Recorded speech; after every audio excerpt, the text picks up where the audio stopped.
हेर्नुहोस् आज म बनाउन गइरहेको छु कतला मछली भन्ने कतला मछली। मैले यो बेङ्गोली खाना बनाउँछु।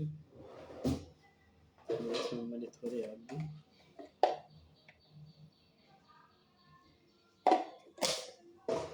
अनि मैले चाहिँ नुन राखेँ।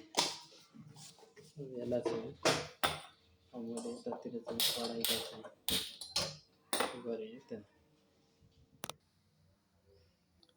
अब ल हेर्नुहोस्, अनि मैले एकातिर चाहिँ यो माछा पनि म्यारिनेट गरिसकेँ।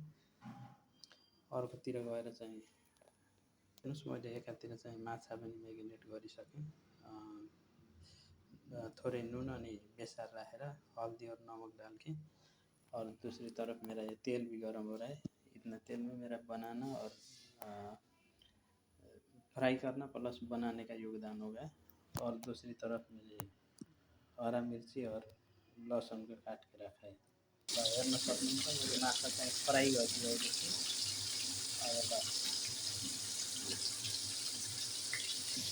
हेर्नुहोस् मैले माछाको लागि तयार गर्दैछु। लसुन, नुन, स्वाद अनुसार नुन, अनि हल्दी हालेको,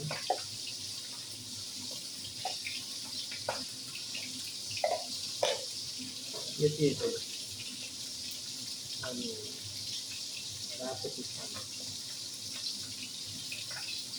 एकदम छोटो। त्यसपछि तपाईँको चाहिँ जिरा पाउडर यति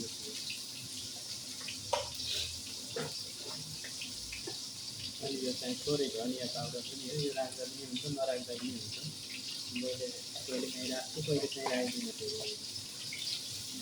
अब मैले हेर्नुहोस् यति मसलालाई टोटल यति चाहिँ मसलालाई मैले चाहिँ यसमा राखेको छु। यति चाहिँ मसला चाहिँ भएर अनि अर्कोतिर गएर तपाईँको चाहिँ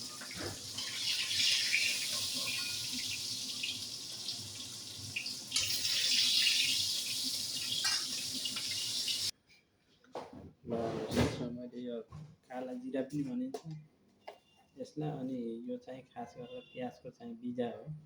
यसलाई कलुन्जी पनि भनिन्छ है। यसलाई मैले थोरै चाहिँ फुराइदिन्छु, राख्छु फुराइदिन्छु। अनि यो तपाईँको चाहिँ लसुन अनि हरियो मिर्ची यसलाई चाहिँ यसमा सर्छ लाग्ने।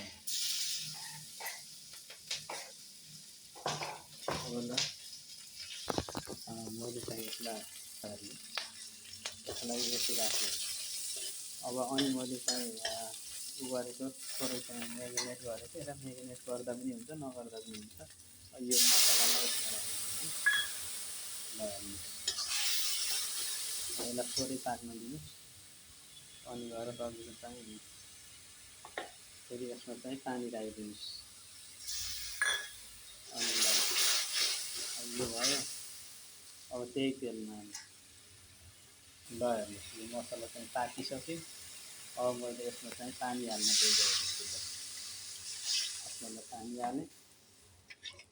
अब मैले चाहिँ अहिले फ्राई गरेको त्यो माछालाई पनि मैले यसभित्र राखिसकेँ। अनि मैले फ्राई गरेर राखेको माछालाई त्यति राम्रोसँग चाहिँ फ्राई गर्नु हुँदैन, किनभने यसको चाहिँ बढी फ्राई गरेर कडक भएपछि यसको स्वाद चाहिँ कम आउँछ।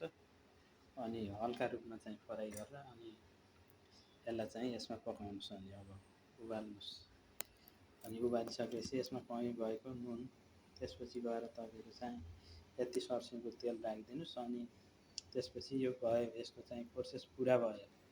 अरू केही गर्नु पर्दैन। यो भातसित मजाले खाँदा चाहिँ मिठो हुन्छ। हजुरहरूले पनि बनाएर खानुहोस्।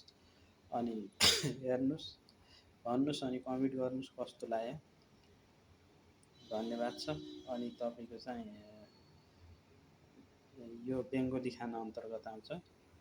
अनि मैले चाहिँ यस्तो बेङ्गोली खानाहरू बनाउने गर्छु। एकदम हल्का रूपमा तेल मसला केही छैन। अनि हेर्नुहोस् एकदम सादा सिम्पल, पुरा पानी जस्तो छ।